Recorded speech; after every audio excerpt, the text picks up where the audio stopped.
The summer I turned 14, I watched my father stand in the open doorway of our hog barn and not say a word. He just looked. It was the kind of silence that meant something. The flies that morning were so thick over the feed troughs that you could not see the wood beneath them. Not dozens, not hundreds. I stood there counting and stopped counting after 50 per square foot of visible surface. And I want you to hold that image, because what I am about to tell you is the thing we did next. And it cost less than $2, and we never used a drop of chemical. And by the time the summer was over, the barn was a different place. Stay with me to the end of this, because I am going to give you the exact recipe we used, proportions, timing, placement. And I have never once seen it written down correctly in any book or article I have found since leaving. What I know from watching it done every summer of my life until I was grown. And before I get into it, tell me something. What are you currently using for flies? Not what the label says it does. What does it actually do? Comment below with one word. I read every one. I want to know if what most people are using is what I think it is, because if it is, then we have been having the same conversation for a very long time, and you just did not know the other side of it yet. There is a number I want to plant here, and I will come back to it. 1981. You do not need to know why yet, just hold it. You go to the hardware store. You buy the strips, the sprays, the zappers with the purple light. You hang them, you spray them, you plug them in. And the next morning, there are flies. Maybe fewer, maybe not. Same summer, same kitchen, same barn or garden or porch. And somehow, you are still fighting a war you have been fighting since the first warm day of every year you can remember. That is not a personal failure. That is a design. The fly control industry, and it is an industry, generating over $3 billion per year in the United States alone, has no financial interest in giving you something that works once and requires no refill. A thing that catches flies forever using kitchen scraps is not a product. It cannot be put in a box and marked up and sold again in May. So nobody sells it to you.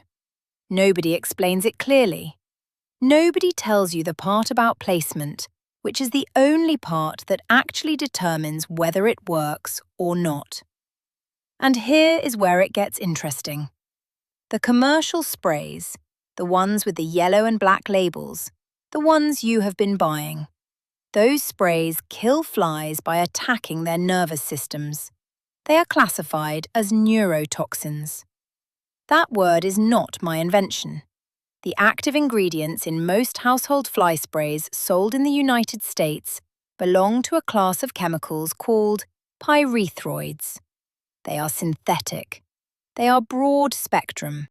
That means they do not differentiate between a blowfly and a honeybee, between a horsefly and a ground beetle. They land on everything in range, and they do what they were made to do. The Environmental Protection Agency began flagging pyrethroid runoff risks to aquatic life in the early 2000s. But the products are still on shelves, because there is no money in pulling them. There is very good money in keeping them there. We didn't call it a method. It was just how it was done. I want to tell you about a woman named Martha. She was not my relative. She lived 2 properties north of us, on a farm that ran dairy cows, and had done so since long before I was born. Martha was, by the time I knew her, somewhere past 70. She had a reputation in our district for the cleanest milkroom anyone had seen. Clean in the sense that mattered. Low contamination counts, healthy animals, inspectors who came and found nothing to write down. I asked her once, when I was perhaps 16, how she kept the flies off the milk equipment. She looked at me the way old people look when they are deciding how much to bother explaining. Then she walked me to the corner of her equipment shed and showed me 4 mason jars hanging on wire hooks from the ceiling joists. Each one had a dark liquid in it. The smell was something, sweet and sour and wrong all at once. I asked her what was in them. She said, apple cider, a spoon of sugar, a drop of dish soap, and last week's fruit scraps. She said her mother had done it the same way. She did not know who her mother learned it from. I started paying attention after that. The trap Martha showed me works on a principle that is almost embarrassingly simple once you understand it. Flies are attracted to fermentation, not to cleanliness, not to what you might assume. They want the smell of something breaking down, rotting fruit, soured liquid. The carbon dioxide produced by active fermentation is part of what draws them in. The dish soap breaks the surface tension of the liquid. A fly lands on the surface expecting to rest and feed, and instead sinks. It cannot escape. That is the entire mechanism. There is no poison. There is no electricity. There is no refill cartridge. Nobody can sell you a monthly bill for fermentation. Now I want to walk you through exactly how we made these traps and, more importantly, exactly where we placed them, because placement is the part that almost everyone gets wrong. And it is the part that makes the difference between a jar that catches 3 flies and a jar that catches 300 in a single day. You will need a clean mason jar. Quart size works best, though pint jars are functional. You will need apple cider vinegar, not white vinegar, not cleaning vinegar, apple cider vinegar, because the fermentation smell is what you are after, and white vinegar does not carry the same profile. You will need approximately 1 cup of the vinegar to start. Add to that 1 heaping tablespoon of granulated sugar. Add 2 or 3 tablespoons of overripe fruit if you have it. Apple cores, peach pits with a little flesh left, banana peel, anything that is on its way out. If you have no fruit, this step is optional, but it strengthens the draw. Add 3 or 4 drops of plain dish soap. Not antibacterial, not scented with citrus, plain dish soap. The fragrance additives in some soaps actually repel certain fly species, which defeats the purpose entirely. Mix it gently. You are not trying to foam it. You want the soap dispersed, but not agitated. Fill the jar until the liquid sits about 2 inches from the rim. Cover the top with a small piece of plastic wrap and secure it with the lid ring. No lid. Push a pencil through the center of the plastic wrap to make a hole about the diameter of your pinky finger. The hole lets flies enter, but makes it harder for them to find the exit. If you have a jar with a metal lid, you can punch the hole directly in the lid with a nail, the same result. Hang this jar, do not set it on a surface. The hanging matters. At the height of approximately 4 feet from the ground, roughly waist height on an adult, flies are most active in their horizontal flight patterns. A jar sitting on a shelf catches fewer flies than the same jar suspended at the right height. We used bent wire through the jar's neck ring, hooked onto a nail. Simple. Cost nothing. And here is the piece about placement. This is what Martha knew, and what most people do not. You do not place the trap where the flies are. You place it where the flies are going. If you have a barn, that means the trap hangs outside the entry, not inside. Because flies move in and out, and you want to intercept them before they enter the building, not after. If you are dealing with kitchen flies, the trap belongs near the window or door they are entering from, not near the compost bin they are already feeding on. The trap is not a killing floor, where the flies already congregate. It is a detour, a signal that redirects them before they reach the destination. 15 feet from the entry. Not right next to it, not 50 feet away, approximately 15 feet. We ran, at peak summer on our farm, 12 of these jars across the property. 4 along the outside of the hog barn, 3 near the chicken yard, 2 near the outdoor kitchen we used during canning weeks. 3 spaced along the fence line nearest the road because flies travel from neighbouring farms and from the road itself. They arrive from outside your property and you want to catch them before they are already inside. We emptied and refreshed the liquid every 4 to 5 days. In high heat, every 3 days. The old liquid was buried in the compost. The jar was rinsed and refilled. That was the full maintenance cycle. I did every version of this wrong before I understood it.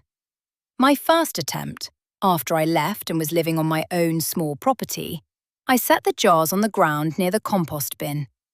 I used white vinegar because it was what I had. I set them inside the area where flies were already active. I changed them once a week, whether they needed it or not. I caught maybe a handful per jar per day and thought, this does not work as well as I remembered. I was wrong about every single variable. Ground placement, wrong vinegar, wrong position, reactive instead of intercepting, wrong refresh schedule. By day 6, the fermentation had slowed and the attractant had weakened. When I went back to the method exactly as I had observed it at Martha's farm, the results were different. Not slightly different, completely different. I stopped losing sleep over flies in my food room that same summer. If you are the kind of person who believes that cheap and old and simple can outperform expensive and synthetic and new, you already know where to find more of this. Come back, because what I am putting together next is about something that works the same way in your garden, and it is going to make you ask why you ever bought what you bought. Now, I want to be honest with you about something. This method is for outdoor and semi-outdoor spaces, barns, sheds, porches, garden areas, compost zones, chicken yards. It is not a solution for a sealed interior space like a restaurant kitchen or a commercial food preparation facility, where regulatory requirements demand different controls. Anyone telling you fermentation traps alone will bring a commercial operation into compliance is not being straight with you. For a homestead, a backyard, a small farm, a covered porch, this is real. For a licensed food business, you will need additional layers. I say this because I do not promise what I have not tested myself, and I have not run a commercial kitchen. The method also will not eliminate flies from a property that has an unaddressed attractant. If you have an uncovered manure pile 20 feet from your back door, 12 jars will not fix that. The traps redirect and reduce. They are not a substitute for basic management. Remove the primary attractant where you can. The traps do the rest. This is what the record shows. There is good money in selling a product that a person must keep buying every summer. There is no money in teaching her to use apple cider vinegar and an old jar. The second option has been working longer than the first option has existed. The question is only whether someone tells you that clearly enough that you actually try it. This weekend, set one jar, apple cider vinegar, sugar, dish soap, a hole in the plastic wrap, hung at waist height near the point where flies enter your space. Come back and tell me how many days it took before you noticed a difference. Tell me where you hung it and what you put in it. I want to know if the placement made the difference, or if you had to adjust it. Because every property is a little different, and the comments here are the closest thing I have to the kind of record that deserves to be kept. Type the word barn in the comments If you have ever spent more than $20 in a single season trying to control flies and still lost. Now, I promised you two things at the start. Here is the first. The complete ratio written as I learned it and as I have used it for years. 1 cup of apple cider vinegar, 1 heaping tablespoon of sugar, 2 to 3 tablespoons of overripe fruit if available, 3 to 4 drops of plain dish soap, jar size of 1 quart, hole in cover approximately ½ inch in diameter, hung at 4 feet from the ground, refreshed every 3 to 4 days in summer heat. Placed 15 feet from the entry point of the space you are protecting, not inside it. 12 jars across a working farm property in peak season. This is the whole thing. I have never seen these proportions and this placement logic written together correctly anywhere outside of the memory of women who learned it from other women. Now it is written. And the year I mentioned, 1981. That was the year the first broad-spectrum pyrethroid household spray for residential use was approved for wide retail distribution in the United States. Before that year, most American households without access to commercial pest services managed flies with traps, screens, and natural deterrents. After that year, the product category expanded into what it is today. 40+ years of buying something that does not solve the problem. And the old way? Still sitting there, still working, still costing nothing, just waiting for someone to remember it clearly enough to write it down. Waste nothing. The hands that built this know more than the labels admit.